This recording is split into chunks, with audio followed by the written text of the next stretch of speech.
दिल में बहुत दर्द है और वो दर्द मैं आज आपके सामने रखना चाहता हूं। दोस्तों, अभी अभी बहुत बड़ी खबर निकल कर आ रही है जो कि सोनम रघुवंशी को लेकर है। आप लोगों को पता ही है कि राजा रघुवंशी का कत्ल सोनम रघुवंशी और राज रघुवंशी ने मिलकर करवाया था। लेकिन इस समय खबर यह निकल कर आ रही है, मोदी जी, पीएम मोदी जी काफी गुस्से में दिखाई दे रहे हैं। उन्होंने अभी अभी ऐलान कर दिया है कि इन दोनों को फांसी होनी ही चाहिए। लेकिन अगर डायरेक्ट इन्हें फांसी दे दी जाएगी तो जिस तरीके से राजा रघुवंशी तड़पे थे उस तरीके से ये नहीं तड़पेंगे।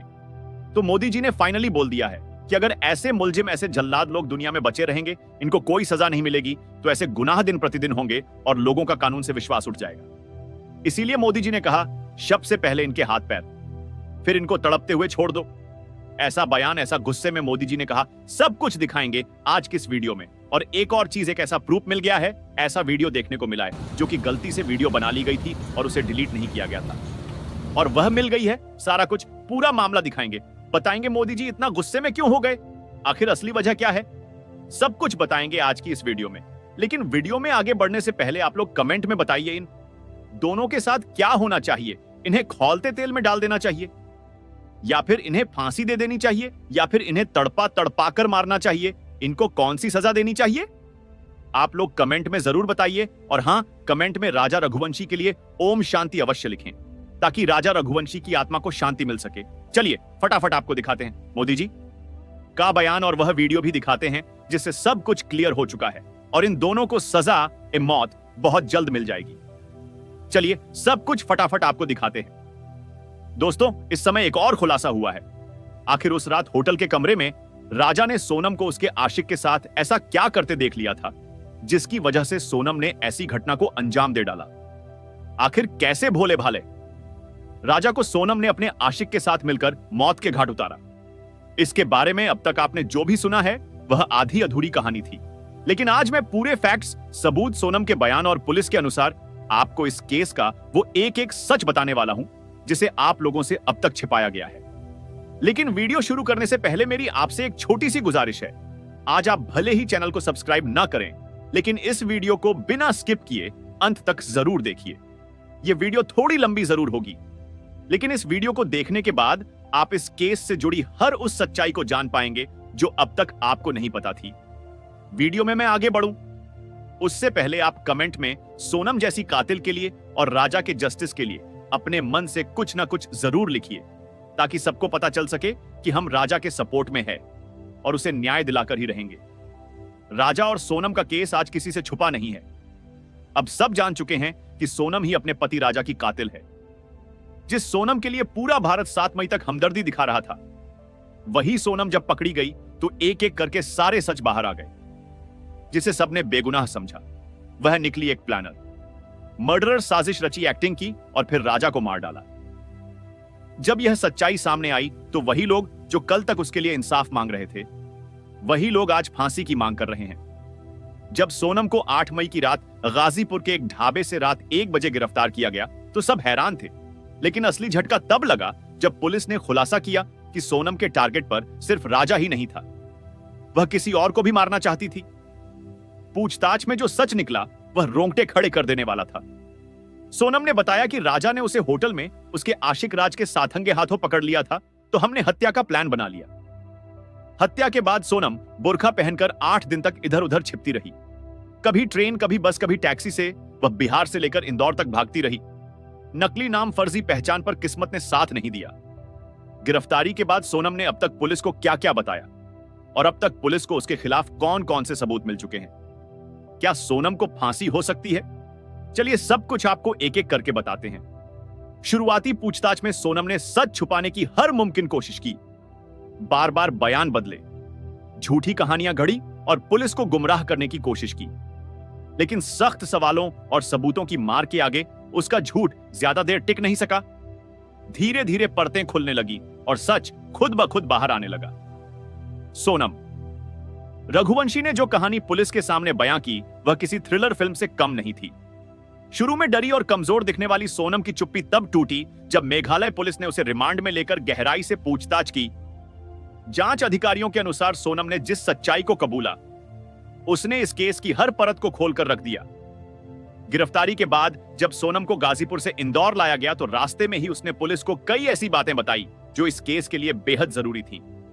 सोनम ने बताया कि जब उसने राजा से शादी की तभी तय कर लिया था कि इस शादी को ज्यादा दिन तक नहीं चलाना है और एक सही वक्त पर राजा को खत्म कर देना है ताकि वह अपने प्रेमी राज कुशवाहा के साथ शादी कर सके। अब उसने जो पुलिस को बयान दिया उसमें उसने बताया कि उसके प्रेमी ने ही उसे बार बार समझाया था कि अगर तुम राजा को हटा दोगी तो तुम्हारे घर वाले भी हमारी शादी के लिए मान जाएंगे, और यही सोचकर उसने राज को भरोसे में लेकर साजिश रचनी शुरू की। सोनम ने कबूला कि राजा बहुत अच्छा इंसान था, वह उसे बहुत प्यार करता था, लेकिन वह हर वक्त बस उसकी निगरानी करता था। सोनम को बार बार लगता था कि वह आजाद नहीं है, और यही सोचकर उसने तय कर लिया कि राजा को रास्ते से हटाना ही सही फैसला है। उसने यह भी बताया कि उसके पिता की तबीयत खराब थी, इसीलिए वह अपने प्रेमी से शादी नहीं कर पाई थी और राजा को एक समझौते की तरह स्वीकार कर लिया था, लेकिन दिल से कभी उस रिश्ते को अपनाया नहीं। शादी के बाद भी वह लगातार अपने प्रेमी राज कुशवाहा के संपर्क में थी। सोनम और राज के बीच शारीरिक और मानसिक रूप से गहरा रिश्ता था और दोनों चाहते थे कि राजा की जिंदगी से स्थायी रूप से छुटकारा मिल जाए। पुलिस को दिए बयान में सोनम ने कहा कि उन्होंने मिलकर हत्या की पूरी योजना तैयार की थी। इसके तहत राज कुशवाहा ने अपने 3 दोस्तों विशाल सिंह चौहान, आकाश राजपूत और आनंद सिंह कुर्मी को साथ जोड़ा। योजना के मुताबिक सोनम और राजा को मेघालय ट्रिप पर भेजा गया ताकि घटना दुर्घटना जैसी लगे और शक ना हो। 23 मई को जब वही सावड़ोंग फॉल्स के पास ट्रैकिंग के लिए निकले तो सोनम ने राजा को एक ऐसे रास्ते पर ले जाने में मदद की जहां पहले से छिपे तीनों हमलावर मौजूद थे। राजा पर अचानक धारदार हथियार से हमला किया गया और उसे खाई में धकेल दिया गया। सोनम ने बताया कि वह सब कुछ जानते हुए भी वहीं से वापस लौट गई और फिर फरार हो गई। पूछताछ में सोनम ने साफ कहा कि इस पूरी हत्या के पीछे उसकी मंशा राजा से छुटकारा पाकर राज कुशवाहा के साथ जिंदगी शुरू करने की थी। उसने इस साजिश के लिए आर्थिक मदद भी की, कॉल्स और मीटिंग्स के जरिए हथियारों को निर्देश भी दिए। यही नहीं, बाद में जब मीडिया और पुलिस का दबाव बढ़ा तब उसने खुद को बचाने के लिए गाजीपुर जाकर छिपने की कोशिश की, लेकिन डर और मानसिक दबाव में खुद ही उसने आत्मसमर्पण कर दिया। सोनम ने यह भी कबूल किया कि हनीमून पर जाने का प्लान उसी का था, घूमने के लिए नहीं बल्कि राजा को मरवाने के लिए। अब पुलिस की जांच में सामने आया है कि सोनम और राज कुशवाहा पिछले 5 महीने से रिलेशनशिप में थे। सोनम के पिता हार्ट के मरीज थे और घर वाले चाहते थे कि शादी समाज के हिसाब से हो, इसलिए सोनम ने अपने प्रेमी राज को छोड़कर राजा से शादी कर ली। लेकिन मन में पहले ही प्लान था कि शादी के बाद राजा को रास्ते से हटा दिया जाएगा ताकि वह फिर से राज के साथ जिंदगी बिता सके, और यही हुआ। सोनम ने पूरी प्लानिंग की थी और शादी के 5 दिन बाद 16 मई को इंदौर के सुपर कॉरिडोर पर एक कैफे में बैठकर उसने अपने प्रेमी राज के साथ राजा की हत्या की साजिश रची। राज ने अपने 3 दोस्तों विशाल चौहान, आकाश राजपूत और आनंद कुर्मी को इस मर्डर प्लान में शामिल किया और उसी रात 6 घंटे तक फोन पर सोनम से बात कर पूरी योजना समझाई। सोनम को एक कीपैड फोन, एंड्रॉइड मोबाइल और नई सिम दी गई ताकि वह लगातार संपर्क में रहे, और इन सब चीजों की कीमत पहले ही राज ने चुकाई। जब सोनम ने बताया कि वह 22 मई को शिलांग ट्रिप पर निकल रही है तो राज ने सभी आरोपियों के टिकट बुक करवा दिए, लेकिन खुद आखिरी वक्त पर मना कर गया और इंदौर में ही रहा। वहां रहकर वह सबको डायरेक्शन देता रहा ताकि कोई शक ना हो। यहां तक कि राजा के अंतिम संस्कार में भी वह शामिल हुआ ताकि सबको लगे कि वह दुखी है और परिवार के करीब है। 23 मई को जो हुआ वह दिल दहला देने वाला था। आरोपियों ने गुवाहाटी से एक ऑनलाइन ऑर्डर की गई छोटी कुल्हाड़ी यानी डाव खरीदी और शिलंग में सोनम और राजा के होमस्टे से 1 किलोमीटर दूर ठहरे। सोनम लगातार लोकेशन शेयर करती रही और किराए की स्कूटी लेकर राजा को बहाने से उस जगह ले गई जहां सुनसान इलाका था। दोपहर 1:30 पर सोनम ने फोटोशूट का बहाना बनाकर राजा को पहाड़ी की तरफ चलने को कहा। आरोपियों ने पीछा करना शुरू किया, लेकिन चढ़ाई इतनी ऊंची थी कि उन अपराधियों ने सोनम से कहा कि वह काफी थक गए हैं और वह राजा को नहीं मार पाएंगे। तब सोनम ने उन लोगों से कहा कि मैं तुम्हें 20 लाख दूंगी। इस लालच के बाद आरोपियों ने हत्या के लिए हां कर दिया। जब सोनम और राजा उस सुनसान जगह पर पहुंचे तो पीछे से तीनों आरोपी वहां पहुंचे। आकाश दूसरी बाइक से दूर से निगरानी कर रहा था और जब उन्हें यकीन हो गया कि कोई आसपास नहीं है तब उन्होंने राजा पर पीछे से हमला किया। राजा ने विरोध किया, लड़ाई की, लेकिन सिर और सीने पर गहरे वार के बाद वह बेहोश हो गया। विशाल चौहान ने पीछे से वार किया और उसी वक्त सोनम चिल्लाई, मार डालो। इसे फिर जब राजा अधमरा था तो आरोपियों ने उसे उठाने की कोशिश की, लेकिन जब नहीं उठा सके तो खुद सोनम ने उसे धक्का दिया और खाई में फेंक दिया। यह सब करने के बाद सोनम ने आरोपियों को राजा के पर्स से निकाले हुए 15,000 रुपए दिए और कहा कि पूरा पैसा बाद में मिलेगा। राजा को खाई में फेंकने से पहले ही सोनम ने बड़ी ही चालाकी से उसके गले से सोने की चैन हाथ में पहना, डायमंड का ब्रेसलेट और 2 सोने की अंगूठी भी निकाल ली थी, जिसकी कीमत राजा के घर वालों ने लगभग 10 लाख बताया था। फिर आरोपी वहां से उसकी बुक की गई स्कूटी लेकर 25 किलोमीटर दूर छोड़ आए। सोनम ने उन लोगों के सामने ही अपना फोन तोड़ दिया और नदी में फेंक दिया ताकि कोई लोकेशन ट्रैक ना कर सके। राजा की हत्या के बाद सोनम शिलंग से गुवाहाटी पहुंची और वहां से ट्रेन द्वारा इंदौर मध्य प्रदेश लौट गई थी। इंदौर पहुंचकर सोनम ने राज कुशवाहा के साथ एक फ्लैट में कुछ दिन बिताए। पुलिस जांच में यह भी सामने आया कि राज ने खुद उसे एक कैब भेजी थी।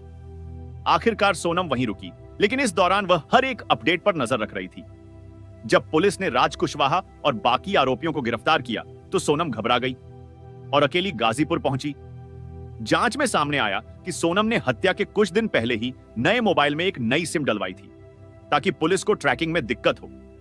इस नंबर से वह सिर्फ अपने प्रेमी और बाकी आरोपियों के संपर्क में थी। उसने ही फोन पर राज को पूरी जानकारी दी कि वह शिलोन कब निकल रही है, कौन सा होटल बुक किया है और राजा के दिन भर की एक्टिविटी क्या क्या होगी ताकि हमलावर उसे फॉलो कर सके। इस केस में जो बात सबसे ज्यादा डराने वाली है वो ये है कि हत्या से ठीक एक दिन पहले सोनम ने व्रत भी रखा था। मेरा तो उपवास है ना, मेरे को 2-3 बार बोल दिया। मैं घूमने के चक्कर में अपनी गैरस थोड़ी तोड़ूंगी। वही तो कह रही मैं अभी खनियार बना रही तो मेरे को एकदम से याद आ गई, क्योंकि आज तो मेरे बहू का उपवास बापे। हां, अपने सास से बात करते हुए उसने कहा था कि वह अपरा एकादशी का व्रत कर रही है ताकि मनोकामना पूरी हो जाए, लेकिन सच्चाई यह थी कि उसके मन की मनोकामना राजा को मारने से जुड़ी थी। उसी दिन यानी 23 मई को उसने हत्या को अंजाम दिलवाया और फिर खुद अपने हाथों से राजा को खाई में धक्का दे दिया। इस बीच एक और चौंकाने वाला खुलासा हुआ जब पुलिस को एक ऑडियो रिकॉर्डिंग मिली जिसमें सोनम और राज की बातचीत थी। इसमें साफ सुना जा सकता है कि सोनम राज से कह रही है कि राजा को खत्म करने के बाद सब कुछ आसान हो जाएगा और हमेशा साथ रह सकेंगे। यह रिकॉर्डिंग केस का सबसे बड़ा सबूत बन गया है और अब इसे कोर्ट में भी पेश किया जाएगा। सबसे पहले वह मोदी जी का बयान दिखाते हैं और वह वीडियो दिखाते हैं जो कि गलती से बन गई थी। चलिए फटाफट इसे देखते हैं, फिर आगे कहानी में बढ़ते हैं। राज कुशवाहा ने भी कबूला है कि उसने ही अपने 3 दोस्तों को पैसों का लालच देकर इस मर्डर में शामिल किया था। वह जानता था कि अकेले सोनम कुछ नहीं कर पाएगी, इसलिए उसने अपने दोस्तों को भी इसमें घसीट लिया। राज कुशवाहा ने पुलिस को बताया कि सोनम ने उससे कहा था कि जब मैं विधवा हो जाऊंगी तब मेरे घर वाले भी हमारी शादी के लिए तैयार हो जाएंगे, इसीलिए पहले राजा को हटाना पड़ेगा। पूछताछ के दौरान हर आरोपी ने अपना जुर्म स्वीकार किया और यह भी साफ हो गया कि हत्या किसी एक का फैसला नहीं था, बल्कि यह सभी के बीच महीनों पहले से बनाई गई एक सोची समझी साजिश थी। पुलिस ने चारों आरोपियों के पास से वह मोबाइल फोन, बातचीत के कॉल रिकॉर्ड्स, लोकेशन डिटेल्स और डिजिटल ट्रांजैक्शन के सबूत बरामद किए, जो हत्या की प्लानिंग में सोनम और राज कुशवाहा के सीधे जुड़ाव को साबित करते हैं। सोनम को लेकर अब एक नई और चौंकाने वाली बात सामने आई है। दरअसल राजा की हत्या के बाद सोनम बुर्का पहनकर मेघालय से फरार हो गई थी। सोनम ने खुद पुलिस को बताया कि वह राजा की हत्या के बाद बुर्का पहनकर शिलांग से बाहर निकली और लंबे समय तक बुर्के में ही घूमती रही। टैक्सी, बस और ट्रेन के जरिए वह मध्य प्रदेश के इंदौर पहुंची। पुलिस को दिए बयान में सोनम ने कहा कि राज ने इंदौर में ही 2 महीने के लिए किराए पर एक कमरा लिया था, जहां कोई सीसीटीवी कैमरा नहीं था। राजा की हत्या के बाद सोनम उसी कमरे में अपने आशिक के साथ रंगरलियां मना रही थी। सोचिए, जिस सोनम की तलाश पुलिस बिहार, उत्तर प्रदेश, बांग्लादेश और ना जाने कहां कहां कर रही थी, वह सोनम अपने ही घर के आसपास के इलाके में एक किराए के कमरे में आराम से अपने आशिक के साथ रह रही थी। और सबसे हैरान करने वाली बात, सोनम ने उसी कमरे में अपनी मां को भी बुलाया था। इससे यह साफ जाहिर होता है कि राजा की हत्या में सोनम की मां भी बराबर की हिस्सेदार थी। सोनम ने पुलिस को यह भी बताया कि वह राजा से शादी नहीं करना चाहती थी, लेकिन घर वालों ने जबरदस्ती की पिता की तबीयत खराब थी, उन्हें हार्ट की समस्या थी, इसलिए मजबूरी में शादी के लिए हां कर दी, लेकिन पहले ही अपनी मां को कह दिया था, मैं शादी तो कर लूंगी, लेकिन इसका अंजाम बहुत बुरा होगा और वही हुआ। अंजाम राजा की हत्या में सामने आया। अब आप सोचिए, एक मां होकर भी उसने अपनी बेटी का साथ दिया, एक बेटे से उसकी मां को हमेशा के लिए जुदा कर दिया। क्या एक महिला इतनी निष्ठुर हो सकती है? सोनम ने यह भी बताया कि उसने राजा की हत्या की योजना फरवरी में ही बना ली थी। शादी की तारीख थी 10 से 11 मई के बीच और फरवरी से ही वह पल पल की योजना बनाने लगी थी। कब कहां कैसे हत्या होगी और हत्या के बाद वह कहां और कैसे जाएगी, हर चीज का प्लान पहले से तय था। जब आकाश, विशाल और आनंद गिरफ्तार हुए तो सोनम डर गई और फिर गाजीपुर के एक ढाबे पर जाकर खुद ही सरेंडर कर दिया। उसने बताया कि उसे उस ढाबे तक उसका प्रेमी राज छोड़कर गया था। वहां पहुंचकर सोनम ने खुद को अपहरण की शिकार बताने की कोशिश की, जैसे कोई उसका अपहरण कर लिया था, और वह वहां से किसी तरह भाग आई। सबसे खौफनाक प्लानिंग तो यह थी, राजा की हत्या के बाद यह लोग एक और महिला की हत्या करके उसकी जली हुई लाश को सोनम की लाश बताने वाले थे। अगर मेघालय पुलिस समय रहते नहीं पहुंचती तो किसी और महिला को मारकर यह कह देते, यह है सोनम की लाश, यानी इन दरिंदों को न इंसानियत का ख्याल था, न किसी की जान की कीमत। पुलिस जांच में यह भी सामने आया कि 19 मई को असम में इन्होंने राजा को मारने की कोशिश की थी, लेकिन असफल रहे। फिर सोनम ने शिलांग और सोहरा चलने की सलाह दी। पुलिस अधिकारी विवेक के अनुसार दोपहर 2 बजे से लेकर 2:18 के बीच तीनों ने राजा पर पेड़ काटने वाले भारी हथियार से हमला किया। 4 बार हमला होने के बावजूद राजा लड़ता रहा। तब सोनम ने चिल्लाकर कहा, मार दो इसे। जब राजा बुरी तरह घायल होकर जमीन पर गिर गया, तब सोनम ने तीनों के साथ मिलकर राजा को खाई में फेंक दिया। तब तक राजा की सांसें चल रही थीं, लेकिन खाई में गिरते ही वह उठ नहीं सका और उसकी मौत हो गई। हत्या के बाद सोनम ने अपना रेनकोट आकाश को दिया, क्योंकि उसके रेनकोट पर खून के धब्बे लग गए थे, और बाद में उस रेनकोट और 2 व्हीलर को घटनास्थल से कुछ दूरी पर ले जाकर छोड़ दिया। पुलिस ने सोनम के लापता रहने के दौरान यही रेनकोट बरामद किया, जिसकी सीसीटीवी फुटेज स्क्रीन पर देखी जा सकती है। अब भी पुलिस सोनम से पूछताछ कर रही है। उसके 3 मोबाइल फोन अब तक नहीं मिले हैं। अगर यह मिल जाते हैं तो केस में और भी खौफनाक राज सामने आएंगे। यह भी बताया जा रहा है कि राजा का जब अंतिम संस्कार हो रहा था, तब सोनम बुर्के में छिपकर वह दृश्य देखकर हंस रही थी। इसके अलावा राजा के करीबी लोगों का कहना है कि शादी के बाद भी सोनम अपने आशिक राज्य से मिलती थी। उसके साथ वह सब करती थी जो एक पति पत्नी करते हैं। एक दिन राजा ने यह सब करते हुए सोनम को हाथ पकड़ लिया था, इसलिए ही सोनम ने राजा की हत्या करवा दी। हालांकि इस दावे की पुष्टि अब कोई नहीं कर सकता, क्योंकि राजा अब इस दुनिया में नहीं है। राजा के बड़े भाई का साफ साफ कहना है कि सोनम अभी भी बहुत कुछ छुपा रही है। उन्होंने पुलिस से मांग की है कि सोनम का नार्को टेस्ट कराया जाए, ताकि जो सच अभी तक छुपा है वह सामने आ सके। इतना ही नहीं, राजा के पूरे परिवार का कहना है कि जब तक सोनम को फांसी नहीं दी जाती, राजा को इंसाफ नहीं मिलेगा। उनकी मां की आंखों में सिर्फ एक ही बात है, बेटे की हत्या का बदला और सोनम को फांसी की सजा। फिलहाल पुलिस भी सोनम के नार्को टेस्ट की तैयारी में जुटी हुई है और माना जा रहा है कि इस टेस्ट के बाद और भी कई बड़े राज खुल सकते हैं। लेकिन जो कुछ भी सोनम ने किया वो किसी भी तरह माफी के काबिल नहीं है। उसके लिए उम्र कैद या फांसी भी शायद कम ही सजा होगी। लेकिन अफसोस की बात यही है कि अब राजा कभी लौट कर नहीं आएगा। 5 आरोपियों को न्यायिक हिरासत में भेज दिया गया। वहीं अब सोनम के वकील ने दावा किया है कि पुलिस इन लोगों से जबरदस्ती गुनाह को कबूल करवाने की कोशिश कर रही है, जबकि सोनम निर्दोष है। लेकिन जिस तरह के सबूत सामने आए हैं, जैसे कॉल डिटेल्स, लोकेशन डाटा और राज के कबूलनामे की रिकॉर्डिंग, उससे अब कोई शक की गुंजाइश नहीं बची है। मेघालय पुलिस और इंदौर पुलिस दोनों मिलकर इस केस को तेजी से आगे बढ़ा रही हैं। फिलहाल सोनम की कस्टडी बढ़ा दी गई है और अगले कुछ दिनों में कोर्ट में चार्जशीट पेश की जाएगी। पुलिस का कहना है कि सोनम ही इस मर्डर केस की असली मास्टरमाइंड है और उसने बेहद शातिर तरीके से यह साजिश रची। यह हमारे देश की कोई पहली घटना नहीं है, बल्कि ऐसे केस हर रोज हो रहे हैं। लेकिन फिर भी लड़कों के लिए कानून में कोई बदलाव नहीं हो रहा है। अगर ऐसे गुनाहों की सजा मौत दी जाने लगे तो लोग ऐसा करने के बारे में एक बार भी नहीं सोचेंगे। ना जाने कितनी सोनम जैसी लड़कियां मां बाप के दबाव में आकर शादी तो कर लेती हैं, लेकिन शादी के कुछ दिन बाद ही अपने आशिक के साथ मिलकर अपने पति को मौत के घाट उतार देती है। 10-20 दिन लोग आवाज उठाते हैं, फिर सब कुछ सामान्य हो जाता है। फिर एक नई घटना होती है। अगर मैं उन घटनाओं को बताने बैठूं तो न जाने कितने घंटे लग जाएं। कुछ दिल दहला देने वाले केस, जैसे कि उत्तर प्रदेश की प्रगति। यादव शादी के 15 दिन बाद पति दिलीप यादव की हत्या अपने प्रेमी अनुराग यादव और सुपारी किलर रामजी नागर को 2 लाख देकर करवाई। मैनपुरी यूपी की आमना ने पति साजिद को नींद की गोलियां दी। बेहोश करके प्रेमी सुमित के साथ मिलकर सिर पर वार किया, शव जला दिया। महाराष्ट्र की रंजू चौहान ने प्रेमी शाहरुख और उसके साथियों की मदद से सोते हुए पति चंद्रशेखर का गला घोटकर हत्या की। लखनऊ की राखी राठौर ने प्रेमी धर्मेंद्र राठौर और उसके छोटे भाई के साथ मिलकर पति शत्रुघ्न का गला घोटकर हत्या की और हत्या को हार्ट अटैक दिखाने की कोशिश की। नालंदा बिहार की संध्या देवी ने प्रेमी दीपक उर्फ छोटू के साथ मिलकर पति राजीव उर्फ नागा सिंह की हत्या की।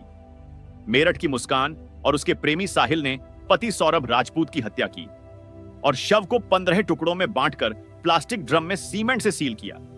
ऐसे न जाने कितने अनगिनत केस आज सिर्फ फाइलों के नीचे दबकर धूल खा रहे हैं। लेकिन यहां सोचने वाली असली बात यह है, अगर सब कुछ पहले से तय था तो फिर सोनम ने राजा से शादी ही क्यों की?